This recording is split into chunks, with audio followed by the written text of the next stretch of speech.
అందరికీ నమస్కారం అండి. ప్రస్తుతానికి మనం ఈసేల్లో ఉన్న శ్రీ లలితా సుందరీదేవి పీఠంలో ఉన్నాం. అలాగే ఇక్కడ శ్రీ శ్రీ శ్రీ బ్రహ్మానంద సరస్వతి స్వామివారు ఉన్నారు. వారిని అడిగి మనం తెలియని విషయాల్ని, అలాగే ఆది శంకరాచార్య స్వామివారి గురించి, అలాగే పీఠాల మధ్య ఉన్న విభేదాల గురించి వారిని తెలుసుకున్నానండి. శ్రీ శ్రీ శ్రీ బ్రహ్మానంద సరస్వతులు గారికి నమస్కారం అండి. నారాయణ నారాయణ నారాయణ ఆయుష్యాభివృద్ధి వస్తు. చాలా సంతోషం. ముందుగా ఈ స్థలం గురించి తెలుసుకోవడానికన్నా ముందు మీ గురించి తెలుసుకోవాలి అని అనుకుంటున్నాను. అసలు మీరు ఎక్కడి నుంచి, మీరు ఇది స్థాపించడానికి ముఖ్య కారణం ఏమిటి, అంటే ఇలా మీరు రావడానికి గల ముఖ్య కారణాలు అంటే ఏం చెప్తారు? నారాయణ నారాయణ నారాయణ. పూర్వాశ్రమంలో అన్నంబొట్ల రామలింగేశ్వరరావు, అన్నంబొట్ల దమయంతికి పెద్ద పుత్రుడుగా పుట్టాను.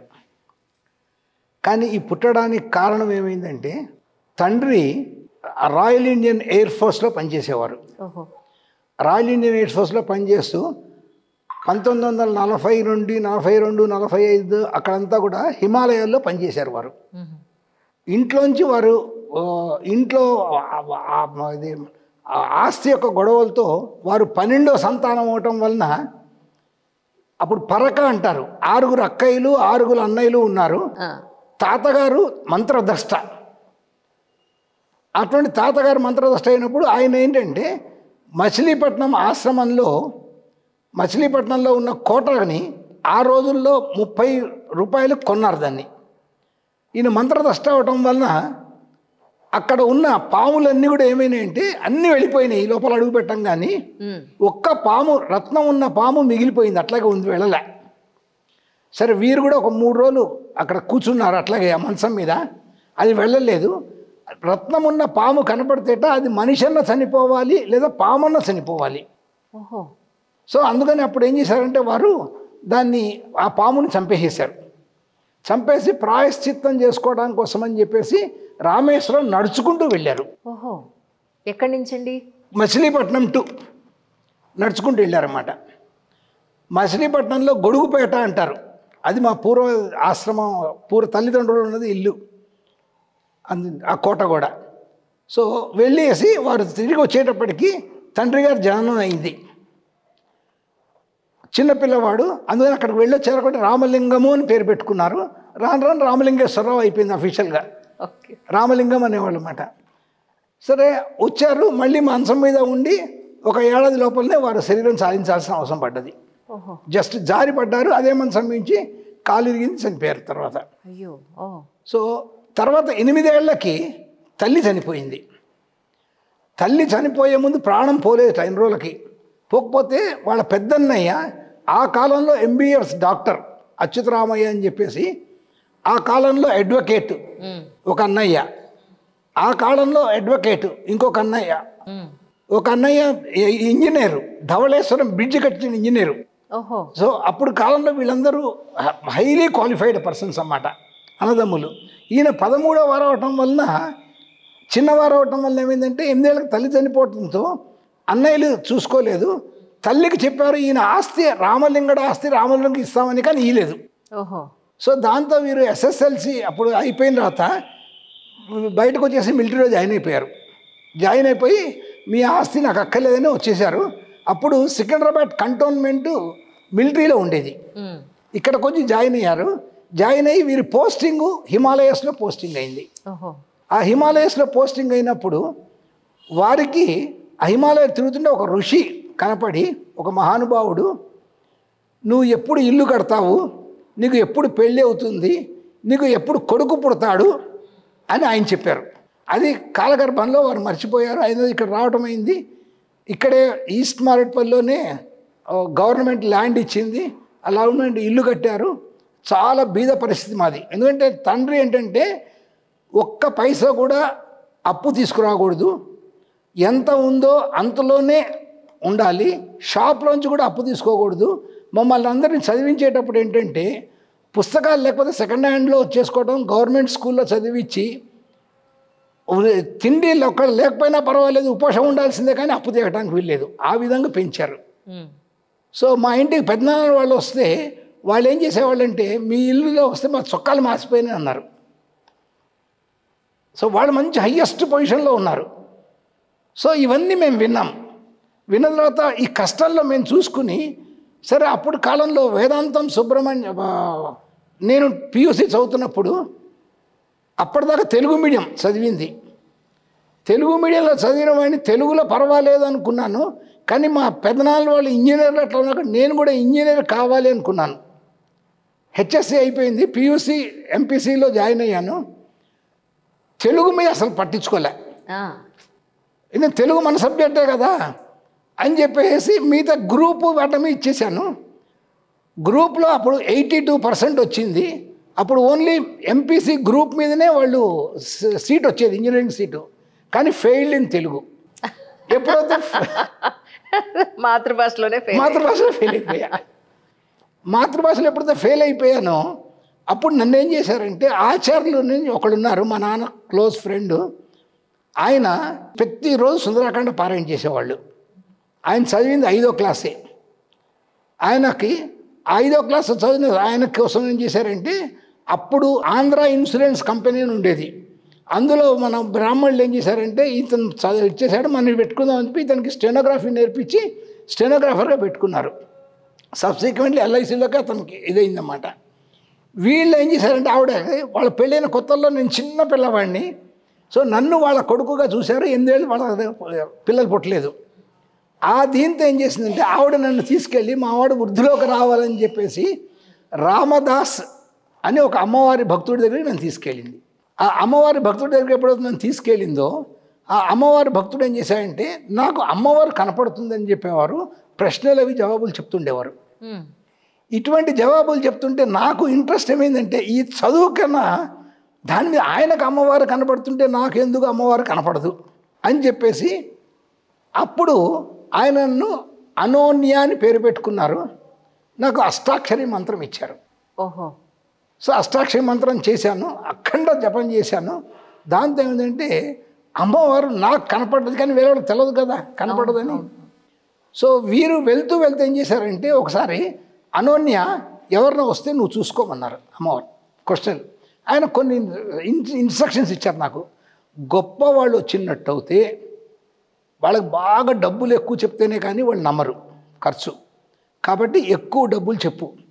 బీద వాళ్ళు వస్తే ₹1 పావలా అంతే అన్నారు. ఆ విధంగా అవటం వల్ల ఏమైపోయిందంటే, ప్రజలు ఆయన కన్నా చిన్న పంతులు బాగా చెప్తున్నారని చెప్పేసి నా వైపు తిరిగిపోయారు. నా వైపు తిరిగిపోయి నన్ను తీసుకొచ్చేసి మళ్ళీ వాళ్ళు వచ్చేటికి ఆయన వచ్చినారు. మరి అక్కడ ఉండదు కదా, నేను ఉంటాం ఈస్ట్ మామిడిపల్లి, అదేమో విద్యానగరం, ఇదేమో ఈస్ట్ మామిడిపల్లికి వచ్చేస్తుండేవాళ్ళు. వీళ్ళకి ఏంటో మనుషులు ఇట్లా వచ్చేపోతున్నారు. అప్పుడు ఐఎమ్ జస్ట్ 16 years.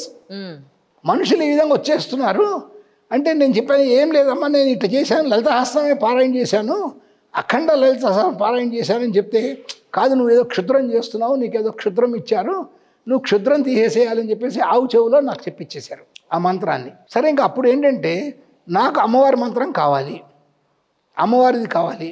అందుకని ఏంటంటే, ప్రతి ఒక్కళ్ళ దగ్గరికి వెళ్తే వాళ్ళు ఏమనేవాళ్ళు అంటే, ఇంత పెద్ద లిస్ట్ ఇచ్చేవాళ్ళు, ఇవన్నీ కొనుక్కొస్తే నీకు మంత్రం ఇస్తానేవాళ్ళు, లేదా చిన్నపిల్లాడి పోపో అని ఎలగొట్టేసేవాళ్ళు. ఓకే. సో భక్తికి ఎవరు ప్రాధాన్యత ఇవ్వలేదు. ఇటువంటి సమయంలో ఎంత తిరిగినా కూడా కావట్లేదు. ఇంతలో ఏం చేశారంటే, వేదాంతం సుబ్రహ్మణ్యావధాని గారు అని చెప్పేసి వారి దగ్గరికి నన్ను తీసుకెళ్ళారు. అప్పుడు నాకు ఉడుకు కాలే. ఆయన నీకు ఉడుకు కాలేదు కాబట్టి నువ్వు బయటే ఉండాలని ఆయన ఇచ్చేశారు. అయ్యో. సరే ఆయన దగ్గర సేవ చేస్తున్నాను. తర్వాత ఒక ముహూర్తం పెట్టారు, ఒడుగు ముహూర్తం, గుంటూరు నుంచి పెట్టించి పంపించారు. ఆ ముహూర్తంలో ఒడుగు అయిపోయింది. ఆ ఒడుగు అయిపోయిన లోపల రావటం అయిపోయింది. ఎంత దాకా వెళ్ళిపోయిందంటే, రామకృష్ణ లేకపోతే ఇంకా పూజలు లేవు.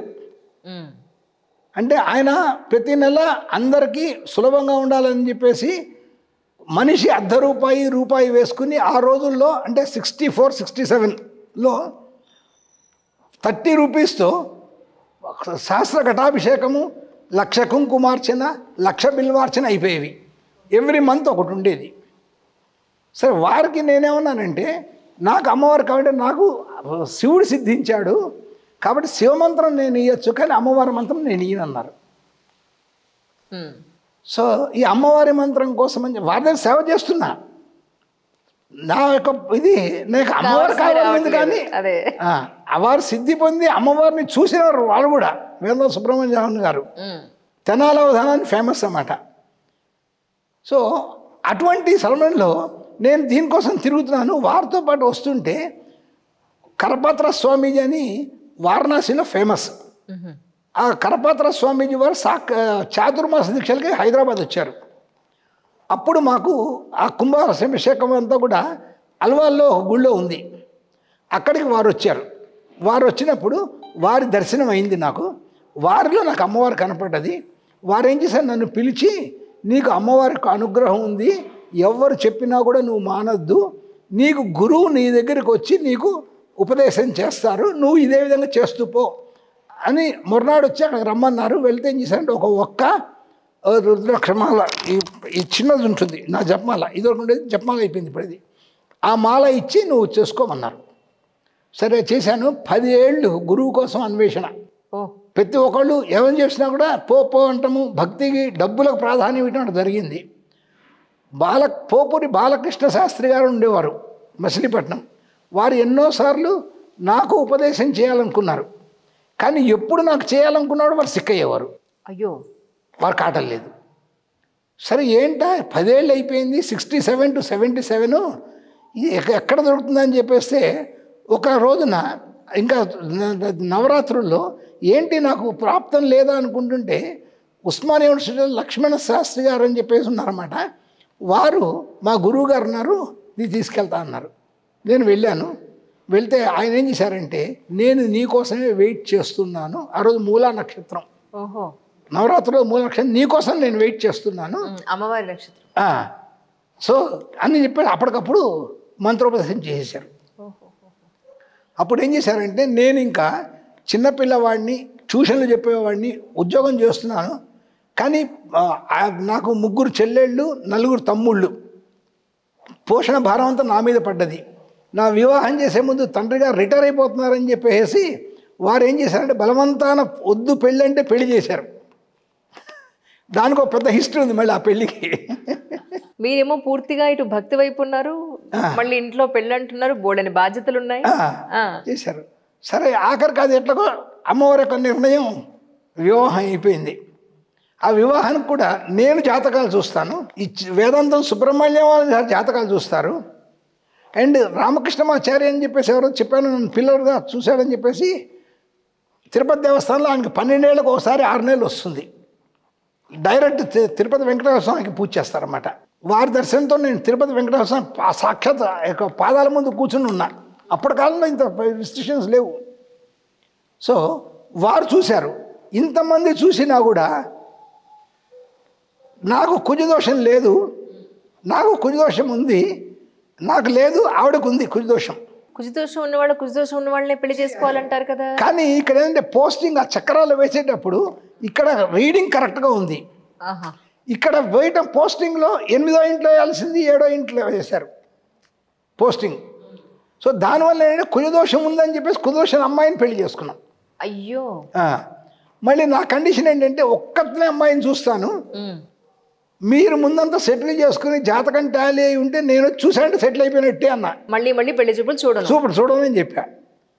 సో అట్లా ఈ అమ్మాయితో వివాహం అయిపోయింది. తర్వాత నాకు ప్రమోషన్ రావాల్సినప్పుడు ప్రమోషన్ రాకపోతే ఏంటని చూస్తే నాకు కుదోషం లేదు, ఎందుకంటే పోస్టింగ్లో తప్పేసుకున్నాం. ఇక్కడ రీడింగ్ చూసేవాళ్ళు రీడింగ్ కరెక్టే ఉంది, కుదోషం ఉంది లేదు. ఇక్కడ పోస్టింగ్లో కుదోషం ఉంది అంటే పైన వేయాల్సినది కుజుడిని కింద ఎవరు అబ్జర్వ్ చేయలేదు. ఇంత ముగ్గురు కూడా చేయకపోవడం వల్ల వివాహం అయింది. తర్వాత ఏంటంటే నాకు ఎప్పుడైతే ఈ నారాయణరావు గారితో పరిచయం అయిందో, ఈ నారాయణరావు గారు ఎటువంటి వారంటే తర్వాత మనకు తెలిసింది వారు కరపాత్ర స్వామీజీ డైరెక్ట్ శిష్యులు. కరపాత్ర స్వామీజీ ఎవరంటే బ్రహ్మానంద సరస్వతి ఎవరైతే జ్యోతిష్ పీఠాధిపతులు ఉన్నారో వారి డైరెక్ట్ శిష్యుడు ఆయన. సో ఈ విధంగా అయిపోయి ఇక్కడ నుంచి కరపాత్ర స్వామి పరంపరలో అంటే ఉత్తరాది పరంపరలో వారి నుంచి నాకు మంత్రదీక్ష స్టార్ట్ అయింది 1977లో. అప్పటికి మీ వయసు ఎంతండి? అప్పటికి 50 + 77 అంటే 27 years. 27 years. 24లో పెళ్ళయిందమ్మా. 27లో సంసారిక 80 అంటే 30 ఇయర్స్కి సంసారిక ఇది కంప్లీట్ కట్ అయిపోయింది. అంటే ఈవిడిని అడిగారు, నాకు పూర్ణ దీక్ష చేయాలి అబ్బాయికి, మరి నీకు ఏం చేయమంటావు అంటే ఆవిడేంటంటే నాకు కొడుకు వస్తే చాలు, ఆయనతో సంబంధం లేదు అంది. సరే అని కొడుకు వస్తారని ఆశీర్వదించారు. ఓహో.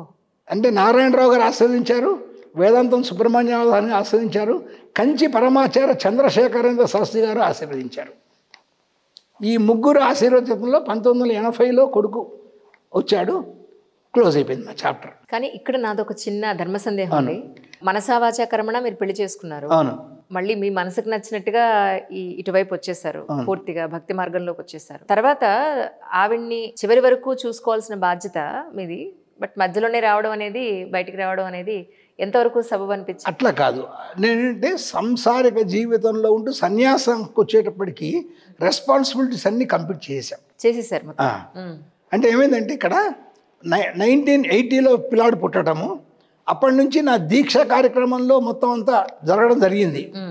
1984లో నాకు పూర్ణ దీక్ష అంటారు, పాదుకాంత దీక్ష, అది సన్యాసంతో సమానం. ఓహో. అదేందండి. కాబట్టి ఏంటంటే అప్పటి లోపల ఇంకా గృహస్థాస ధర్మాలు వెళ్ళిపోతాయి. అంటే తాను ఉంటుంది ధర్మచారిణిగా, ఆవిడ కూడా పూర్ణ దీక్ష ఉంటుంది. ఓకే. సో ఇద్దరు పూజల్లోనే ఉంటాం. రైట్. ఇద్దరు కలిసే ఉంటాము, విడిగా ఉండరు. సంసారిక జీవితం ఉండదు, అంతే. అదే రెస్పాన్సిబిలిటీస్ అన్నీ టేకప్ చేస్తుంటాం అనమాట. అర్థమైంది. సో ఇట్లా చేస్తూ 1984లో పూర్ణ దీక్ష అయిపోయింది. పూర్ణ దీక్ష అయిపోయిన తర్వాత ఈ అఖండ మంత్ర జపం చేస్తున్నప్పుడు, ఈ జపం అయిపోయిన తర్వాత ఏమైందంటే యాత్రలకు వెళ్ళాలి. దాన్ని ఏమంటారంటే మొత్తం 28 లక్షలు అనమాట చేయాలి జపం. 28 లక్షలు అయిపోయిన తర్వాత బయటకు వెళ్ళిపోవాలి, ఒకసారి దైవ దర్శనాలకు వెళ్ళి రావాలి. వెళ్దామంటే ఆస్ట్రల్ బాడీలో ఒక మహానుభావుడు కనపడి నన్ను హిమాలయాకి తీసుకెళ్ళిపోయాడు. ఓహో. ఆస్ట్రల్ బాడీలో. మీరు హిమాలయాలు వెళ్ళారైతే? 5 సార్లు వెళ్ళాము, ఇన్నర్ పరీక్ష చేశాము. అండ్ హిమాలయాలు ఆయన ముట్టుకున్నా కూడా కైలాస పర్వతాన్ని చేతులతో. కైలాస పర్వతం పైన ఫ్లైట్స్ ఏమి వెళ్ళవు అని చెప్తారు. అవునమ్మా, నిజమేనా? ఆ మ్యాగ్నెటిక్ ఫీల్డ్ ఏం వెళ్ళడం. మీరు ఎలా వెళ్ళారు ఇక్కడి నుంచి? ఇక్కడ నుంచి నడుచుకుంటూ, ఇక్కడ నుంచి అప్ టు కాఠ్మండు దీంట్లో వెళ్ళాము. కాఠ్మండు నుంచి చైనీస్ వీళ్ళ నేపాల్ వాళ్ళ దాంతో టూరిస్ట్ దాంట్లో దీనికి వెళ్ళిపోయాం. ఇది మానసరోవరం కైలాసం. సో మానసరోవరం పరిక్రమ దీంట్లో చేసాము వెహికల్లో. మా కైలాస పరిక్రమ మటుకు నడుచుకుంటూ చేసాం. కైలాస పర్వతంలో మీకు ఎలాంటి వ్యక్తులు కనిపించారు? ఎందుకంటే యూట్యూబ్లో చాలా మంచు పర్వతంలో మంచంతా మీద పడిపోతున్నా సరే జపం చేసుకుంటున్న వ్యక్తులు ఉంటారని విన్నాము, బట్ నిజమేనండి అది? ఉన్నారండి, ఉన్నారు. కానీ మా ఇదేంటంటే నేను 4 సార్లు కైలాస పరిక్రమ చేసాం. ఇది పైన పరిక్రమ, మొత్తం అవుటర్ పరిక్రమ. ఒకసారి ఇన్నర్ పరిక్రమకి వెళ్ళాం. ఇన్నర్ పరిక్రమకి వెళ్ళినప్పుడు మా అదృష్టం ఏమైందంటే అక్కడికి వెళ్ళిన తర్వాత ఈ కేదార్నాథ్ ఉంది సరే కొట్టుకుపోయింది మొత్తం. అవునవును, కేదార్. అవును. సో అప్పుడు మేము అక్కడ ఉన్నాము, సరిగ్గా ఆ స్పాట్లో ఉన్నాం అనమాట. మా అదృష్టం ఏమైపోయిందంటే అప్పుడు ఉన్న మంచు మొత్తం కరిగిపోయి కింద అదంతా ఫ్లడ్స్ రూపంలో కేదార్ కొట్టేసేసింది. అక్కడ మాకు హాయిగా నడిచేయడానికి ఓన్లీ 1 కిలోమీటరే మంచు మీద నడవాల్సి వచ్చింది ఇన్నర్ పరిక్రమకి. ఇన్నర్ పరిక్రమ ఆల్వేస్ రిస్కీ పరిక్రమ అనమాట.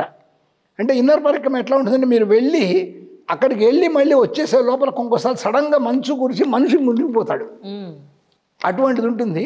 ఈ కొట్టుకుపోవటం వల్ల మాకు ఆ ఇబ్బంది లేకుండా అయిపోయింది. 1 కిలోమీటర్ మంచు మీద నడిచి దీన్ని ముట్టుకున్నాం. మీ మార్గం సుగమం చేశాడు భగవంతుడు. సుగమం చేశాడు. మీకు సుగమం చేయడానికి ఇంకెక్కడో కొట్టుకుపోయారు. అట్లా అయింది. అట్లా ఏంటంటే అక్కడ మీకు వెళ్తే సరిగ్గా సప్త ఋషి కేవు ఆ ద్వారము అన్ని క్లియర్ కనపడతాయమ్మా. అది ఆ ద్వారం లాగా ఉంటుంది. ఆ ద్వారంలో అది తెరిస్తే అక్కడికి వెళ్ళి మనం అడుగుతేట తెరుచుకుందంటే లోపలికి వెళ్తే మళ్ళీ మనము బయటకి ఎప్పుడు వస్తామో తెలియదు, కొన్ని యుగాలు వెళ్ళిపోతాయిట. అక్కడ ఆహారం అది ఎలాగండి? ఆహారం అది ఎలాగ? అంటే వాళ్ళు వండి పెట్టేవాళ్ళు, కానీ ఏంటంటే మీకు ఆకలేదు. అవునా? ఆకలేదు. ఏదో ఉండటం కోసం మనం బతకడం నుంచి భయపడి తినటమే తప్ప లేదు, తినాల్సిన అవసరం లేదు. మంచినీళ్ళు అసలు దాహమే లేదు ఆ చలికి. అంటే దాహం ఆహారం లేకుండా మనిషి బతకగలడమ్మా. ఎందుకంటే ఇప్పుడు మా పరమేశ్వరి గురు బ్రహ్మానంద శాస్త్రి గారు అక్కడ ఉన్నారు, ఇది వింటున్నారు కదా. వాళ్ళు 30 ఏళ్ళు తిండి లేకుండా ఉట్టి వాయుభక్షణ చేసి ఉన్నారమ్మా. వారు అటువంటి వారిని ఉత్తరాదిన ఉన్న జోషిమఠ్ శంకరాచార్య పీఠము అక్కడ యుద్ధాల విధులు 165 ఏళ్ళు ఖాళీగా ఉండిపోయింది ఎవరు లేకుండా. అటువంటి పీఠానికి మా శంకరాచార్య లేకుండా ఉన్నది పీఠం అయిపోయింది, ఇది అయిపోయిందని చెప్పి దాన్ని ఆ పీఠానికి మళ్ళీ చేయడం కోసమని ఏం చేశారంటే అందరు పెద్దవాళ్ళందరూ కలిపి ఎతికారు. అప్పటి కాలం మన పరమాచార్య కంచి పరమాచార్య చంద్రశేఖర సరస్వతి, అట్లాగే శృంగేరి చంద్రశేఖర్ భారతి, వీళ్ళందరూ చేసి ఒకరిని ఎతకాలని చెప్పేసి అప్పుడు కరపాత్ర స్వామీజీ, ఆయన హరిహరానంద సరస్వతి అంటారు, ఆయన్ని పీఠాధిపతి చేయాలని చెప్పి సంకల్పించారు. ఎందుకంటే ఈ కరపాత్ర స్వామీజీ ఎటువంటి వారంటే వారు ఒంటి కాలు మీద గీత గీసి తపస్సు చేసి నెక్స్ట్ డే నాడు మార్నింగ్ మళ్ళీ అక్కడ దాకా వచ్చేది ఒంటి కాలు మీద తపస్సు చేసిన వాళ్ళు. వారు కరపాత్ర అని ఎందుకు వచ్చిందంటే వారు భిక్ష 2 రోజులకు ఒకసారి తీసుకుంటారు, చెయ్యే వారికి ఆ చెయ్యిలో భిక్ష తీసుకొచ్చి గంగలో ముంచి తీసి అవి ఎంత మిగులుతుందో అదే తినేవారు అన్నమాట.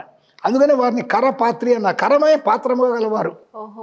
అటువంటి తపస్యాలు అన్నమాట ఆయన గురువు బ్రహ్మానంద సరస్వతి గారు. సో కాబట్టి మా గురువు గారు ఉండగా మీకు నేను కాకూడదు అని గురువు గారి కోసం అన్వేషణ చేశారు. సరే వారు ఎప్పుడు ముహూర్తం పెట్టినప్పుడు కనపడతారో ముహూర్తం అయ్యేటప్పుడు నా కళ్ళని పారిపోయేవారు.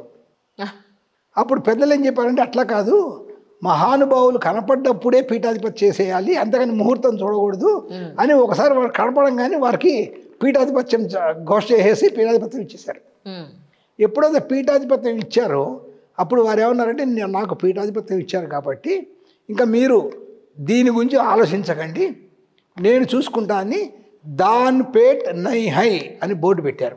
అంటే దాన్పేట్ అంటే గల్లా ఉండదు. ఇప్పుడు అందుకని మా గుళ్ళో ఇది లేదు చూడండి, హుండీ లేదు, హుండీ లేదు. అదే దాన్ని ఫాలో అవుతున్నారు వారు దాన్పేట్ నై హైని. మళ్ళీ మరి ఇది ఆల్రెడీ స్థలం వెళ్ళిపోయింది కదా, ఈ వెళ్ళిపోయిన స్థలం ఎట్లా చేయాలి? అప్పుడు ఉన్న రాజులు ఎవరైతే ఉన్నారో వాళ్ళకి పిలిచి ఇది మేము ఇప్పుడు పీఠాధిపతి గారు కాబట్టి మేము కొనుక్కుంటామంటే ఆయన ఏమన్నారంటే ఫ్రీగా ఇస్తా ఉన్నారు. అంటే మాకు ఫ్రీ అక్కర్లేదు మీరు. సరే వీరేంటి దానిపేటలే ఉన్నాయి అన్నారు.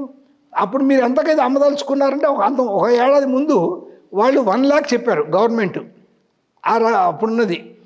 సో 60,000 కొనడం కోసం వచ్చారు ఆ మొత్తం స్థలం, ఆ మఠ స్థలం అంతా కూడా ఆ ప్లీస్ మఠంతో. ఎక్కడండి అది?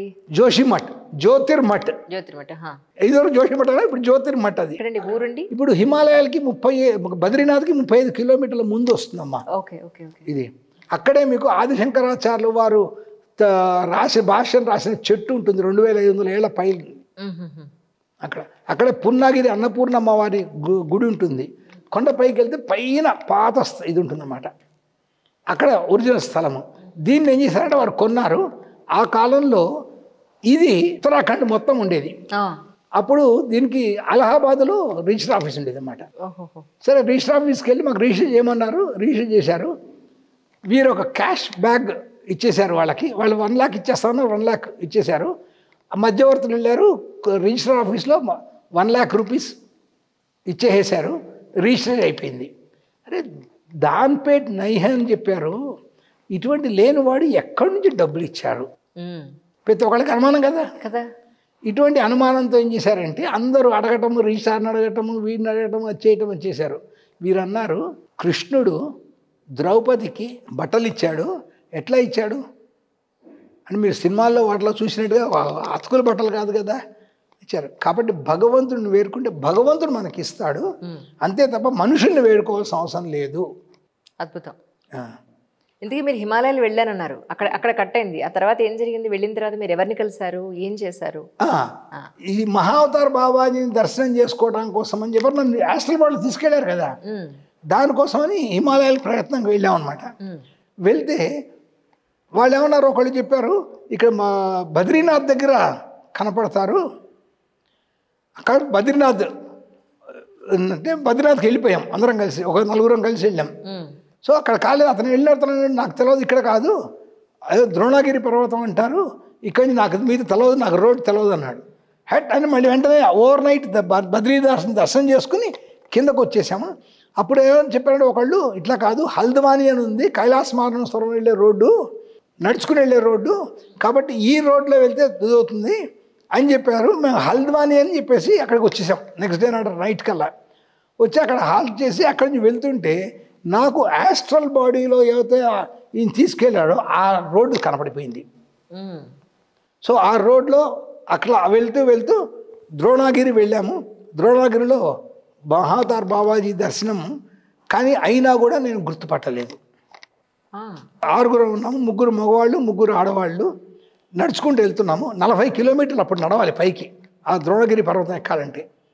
మేము నడుచుకుంటూ వెళ్తున్నాం. కింద ఏమన్నారంటే అది క్లోజ్ చేస్తారు దబ్బున, మీరు వెళ్ళాలి అంటే మేము ఏం చేసాం, పరిగెత్తుకుంటూ వెళ్తున్నాం. చాలా కష్టం. మా ఎవరి చేతుల్లో కట్టెలు లేవు, కొండ పరిసర కట్టెలు కావాలిగా, ఏం లేవు, సపోర్ట్ లేవు. అంటే వెళ్తుంటే సరే దారిలో ఒక చక్కటి పొడుగొట్టి మనిషి, జుట్టు అంతా విరబోసుకుని ఉంది, అంటే బాగా ఇది ఉంది, తెల్లటి పైజామా కుర్తా వేసుకుని నడుచుకుంటూ వస్తున్నారు. వస్తుంటే అప్పటికి మాకు 2 రోజులు భోజనం లేదు, ఈ తిరగడంలో భోజనం లేదు. ఆయన అన్నాడు మరి ఏంటి తిండికి ఏమైనా ఉందంటే ఏం లేదన్నాం.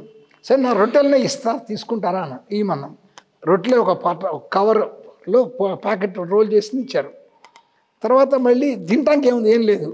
సరే నా దగ్గర కొన్ని కూర ఇచ్చారు, అయిపోయింది. పెట్టుకుని మేము అక్కడక్కడ క్లోజ్ చేస్తారేమో అని చెప్పేసి పరిగెత్తుతున్నాం. ఇది అతను ఒకడే మనిషి మాకు ఇచ్చింది. పరిగెత్తున్నాం. ఏం కాదు అక్కడ క్లోజ్ చేయరు, మీరు వెళ్ళండి అన్నాడు.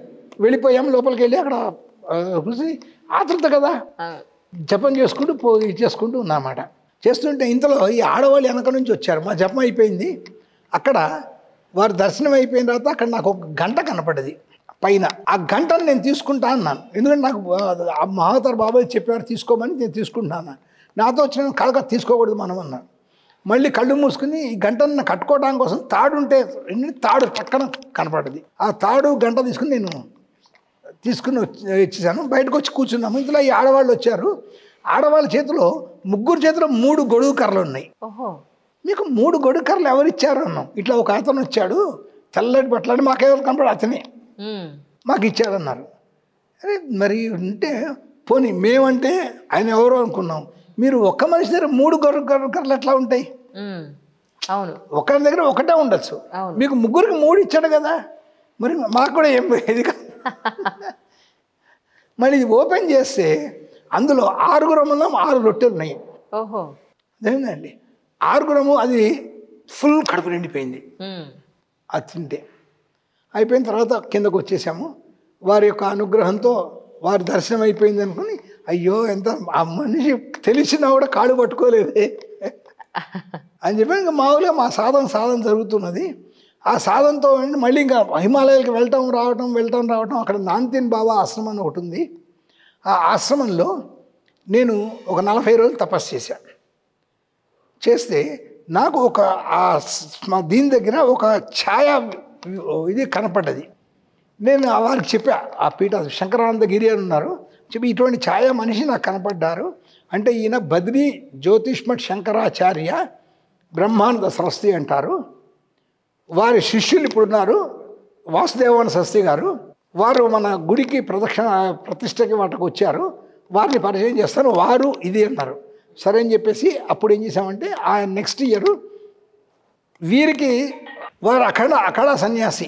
సో వారికి ఈ వాసుదేవన్ సరస్వతి జోషి పీఠాధిపతి శంకరాచార్య వారికి సన్యాసం ఇస్తామన్నారట. నేను చెప్పాను, నేను సన్యాసం కోసం తిరుగుతున్నాను, నాకు అంటే సరే నేను తీసుకెళ్తాను, నాతో పాటు తీసుకెళ్తాను. వారి దగ్గరికి వెళ్ళి వారికి సన్యాసం ఇస్తే నా గురించి చెప్పారు. ఇట్లా కరపాత్ర స్వామీజీ శిష్యుడిని, కరపాత్ర స్వామి శిష్యుడు అంటే ఇంక ఇవ్వడం ఏంటి, ఇమ్మీడియట్లీ ఇచ్చేస్తా అన్నారు. సో వారితో పాటు నాకు కూడా సన్యాసం ఇచ్చేసేసారన్నమాట. అంటే ఏంటి, వారు చూడంగానే సన్యాసం ఇచ్చేశారు వీరు, లేదా దానికి టెస్ట్ చేస్తారు బోర్డంతా తట్టుకుంటాడా లేదా ఏంటి అని చెప్పేసి. సో వారు సన్యాసం ఇచ్చారు, ఇక్కడ ఇచ్చారు. ఏంటని చూస్తే వీరు అప్పుడు తెలిసింది కరపత్ర స్వామీజీ జోషి బ్రహ్మానంద సరస్వతి యొక్క డైరెక్ట్ శిష్యుడు అని చెప్పేసి. సో ఎంతకాలం ఏంటండి మీరు సన్యాసాశ్రమం? 2009లో అమ్మ, 2009లో సన్యాసం తీసుకున్నాను. అంటే మీ ఉద్దేశ ప్రకారం సన్యాసాశ్రమం తీసుకోవడం అంటే ఏమిటి? అంటే సన్యాసాశ్రమం తీసుకోవడానికి అంటే అంటే ఇప్పుడు గృహస్థాశ్ర ధర్మంలో కూడా రెస్పాన్సిబిలిటీస్ కూడా మొత్తం ఇంకేం ఉండవు, అందరూ ఒకటే, అందరూ మన పిల్లలే. ఇప్పుడున్న ఈ స్థలం మన ఈసెల్ ప్లేస్లో ఉన్నాను. ఈ ప్లేస్ అసలు ఎక్కడిది? ఇది ఎప్పుడు ఎందుకు డెవలప్ చేశారు? దీన్ని ఏమంటారు అసలు? దీన్ని నేను 1900 ఈ నారాయణరావు గారు అని ఎవరైతే నాకు పూర్ణదీక్ష ఇచ్చారో వారికి ఏంటంటే వారి కొడుకులు పెద్ద పెద్ద పశువులు పెద్ద పెద్ద ఇల్లు కట్టుకున్నారు. నాకు ఇల్లు కట్టుకోవడానికి ఏమి లేదు. మా పూర్వాశ్రమంలో మామగారు సూర్యోపాసకులు, ఆంధ్రప్రదేశ్లో హయ్యెస్ట్ నెంబర్ 2 అన్నమాట. అటువంటి సూర్యోపాసకులు, ఆడ సూర్యోపాసకుల కూతురు ఈ అమ్మాయి. సో మేము ఉద్యోగం చేసినప్పుడు మాకు అక్కడ అకామిడేషన్ లేదు. నాకు పెళ్ళి అయిపోయిన తర్వాత ఇంకోళ్ళకి పెళ్ళి అవుతే ఉండడానికి లేదన్నమాట, చిన్న ఇల్లు. సో వాళ్ళు ఏం చేశారంటే మేము హాల్లో పడుకునేవాళ్ళం. 1977 ఇది. హాల్లో పడుకునేవాళ్ళం. ఎంతైనా ఆడవాళ్ళకి హాల్లో పడుకోవటం అంటే ఉంటుంది కదా. దాంతో ఏం చేసిందంటే వాళ్ళ ఆత్మను చూసి మా ఇల్లు ఉంది, మీరు అందులో ఉండొచ్చు అన్నారు. అక్కడ ఉండడం ఇష్టం లేక చేసిన ఒక అద్దెకిల్లు వేరే తీసుకుని ఉన్నాం అక్కడ దగ్గరలో, మల్కాజ్గిరిలో. తర్వాత అక్కడి నుంచి కష్టం అవుతున్నది అని చెప్పేసి పిల్లలు, చిన్నపిల్లలు 3 ఏళ్ళు 5 ఏళ్ళు పీరియడ్స్ అట్లా ఉన్నప్పుడు వీళ్ళు వంటలు వండటం ఉంటుందన్నమాట. ఈ అత్తగారు అక్కడికి రావాలంటే ముసలావిడ, ఈవిడ రావడం ఏంటి మేమే వండుతామని చెప్పేసి వీళ్ళంటే వీళ్ళ పిల్లలు కష్టపడుతున్నారని చెప్పేసి అత్తగారు ఇంటి ఎదుర్కొంటేనే వాళ్ళదే ఇల్లుంది. మామగారు మొట్టమొదటి తపస్సు చేసిన ఇల్లు. ఆ ఇంట్లో ఒక పోర్షన్ మేము అద్దెకున్నాం. ఆ అద్దెకున్న కొంతకాలం తర్వాత ఏమైంది, నాకు బుద్ధి పుట్టింది, ఇది మామగారిది కదా, లోన్ తీసుకుని ఇది కొనేసుకుంటే అయిపోతుంది. వాళ్ళకి ఎదుర్కొన్న పెద్ద ఇల్లు ఉంది, ఇది 5 పోర్షన్లది వేరే ఉందన్నమాట. దాంట్లో వాళ్ళు ఉంటున్నారు, అద్దెకిచ్చుకున్నారు. ఇది కూడా అద్దెకిచ్చారు 2 పోర్షన్లు. ఇది మనం కొనుక్కుంటే ఎట్లా ఉంటుంది అని చెప్పేసి నాకు ఒక దుర్బుద్ధి పుట్టింది. కొనుక్కున్నాం. ఆ పుడితే అదేమైంది, అప్పుడు ఇచ్చేస్తే అప్పటి కాలంలో అది 400-500 కన్నా ఎక్కువ లేదు రేటు. అటువంటిది పెద్ద వదిన గారు ఇది 2500 ఉంది అన్నారు. ఓహో. అనేటప్పటికి ఇమ్మీడియట్ నాకు బుద్ధి పుట్టిన 2500 అన్నారు కాబట్టి ఇంకా నేను ఈ ఇంట్లో ఉండకూడదు అని సంకల్పం చేసుకున్నా. ఇక్కడి నుంచి వెళ్ళిపోవాలి, ఖాళీ చేసి వెళ్ళిపోవాలి మల్కాజ్గిరి నుంచి అన్నప్పుడు ఇంకా ఇల్లు ఎక్కడ ఏదో చేయాలి కదా. అనుకోకుండా నేను ఖాళీ చేసి వెళ్ళిపోతున్నాను అన్నప్పుడు ఏం చేశారంటే, ఒక బావమరిది కాదు మా ఫ్రెండ్ ఉన్నాడు, మీ దగ్గరికి వచ్చాడు, మీ శిష్యుడే అతను బిల్డరు కాబట్టి ఆ బిల్డరు మీకు అరేంజ్ చేస్తాడు కాబట్టి మీరు ఇది కావద్దు అన్నాడు. సరే అప్పుడు ఏం చేశానంటే ఇక్కడికి వచ్చాను ఆ బిల్డర్ దగ్గరికి. వస్తే ఇక్కడ చూశాను, చూస్తే ఇక్కడ ఏమి వేకెన్సీ లేవు, ఒక్కటి కూడా ఖాళీ లేదు.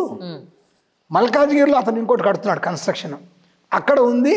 ఇక్కడ అవుతానేమో 2.85 180 square yards land with building, అక్కడ 200 square yards land with building 2.85. అక్కడ ఖాళీ ఉంది, అక్కడ నేను ఇస్తా అన్నాడు. నేను చెప్పాను మల్కాజ్గిరిలో నేను ఉండే ప్రసక్తి లేదు, నాకు ఇక్కడే కావాలన్నాను. ఇది చూసి వెళ్ళాను.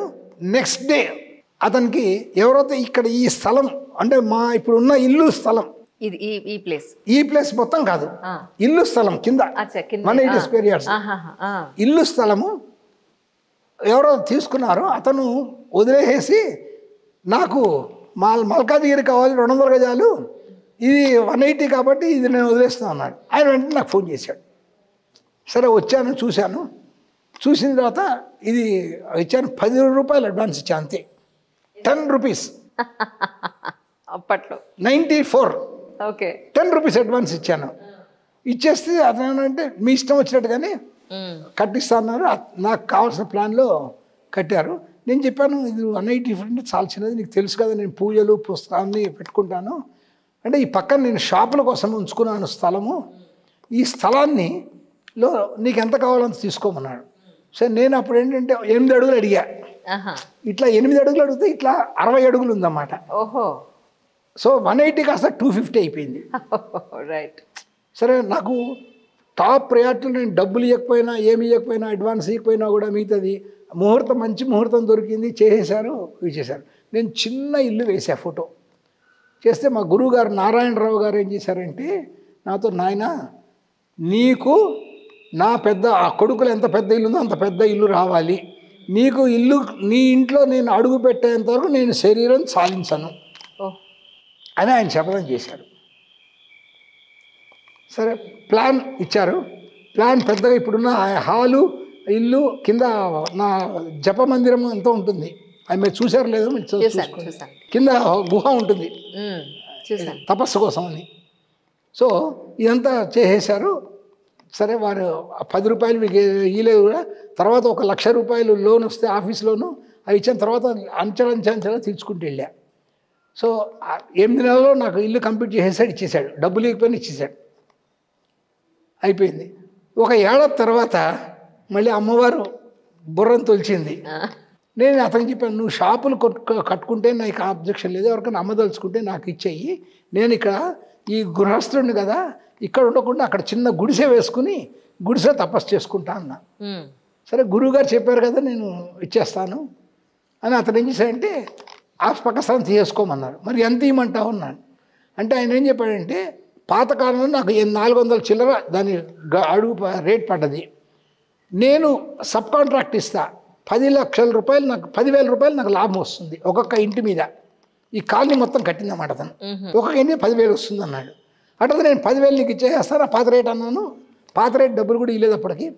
10,000 మటుకు ముందు ఇచ్చేసా. ఆయన ఏం చేశాడు, ఆ 10,000తో కాంపౌండ్ వాళ్ళు కట్టించి నాకు హ్యాండ్ ఓవర్ చేసేసాడు. మళ్ళీ 10,000 తీసుకోవాలి నా దగ్గర.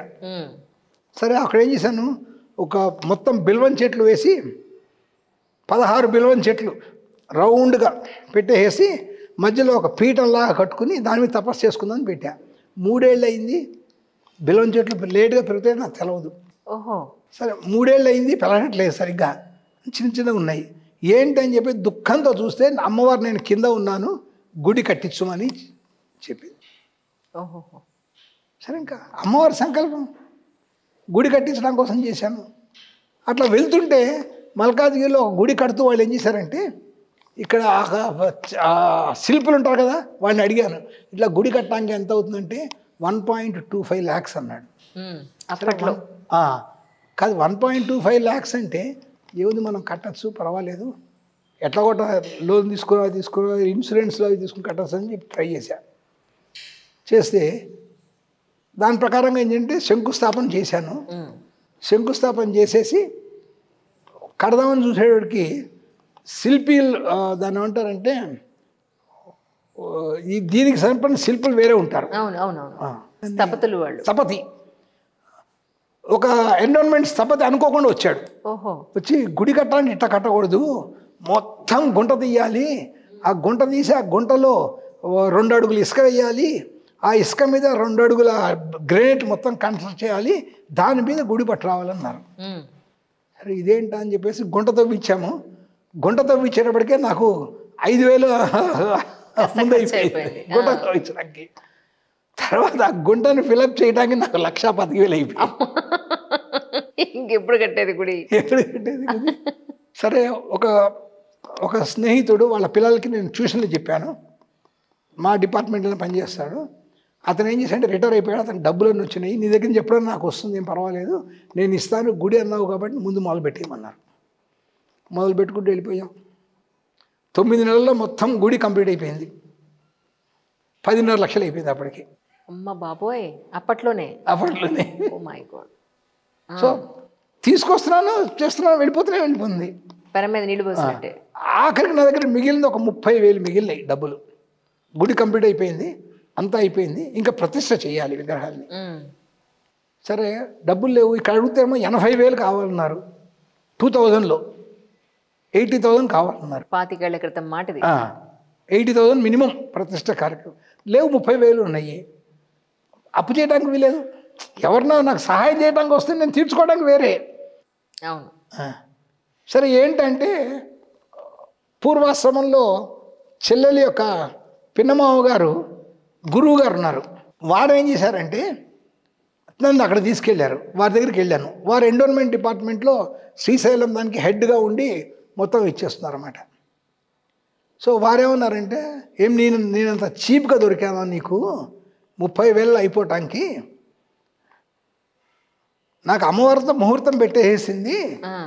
నేను చెప్పాను, అమ్మవారు ముహూర్తం పెట్టేసింది, అమ్మవారు పంపించింది, నేను వచ్చాను, మీరు చేస్తారా మీ ఇష్టం, చెయ్యరా ఆవిడ ఎవరితో చేయించుకుంటే నేను వెళ్ళిపోతున్నానని బయటకు వచ్చేసా.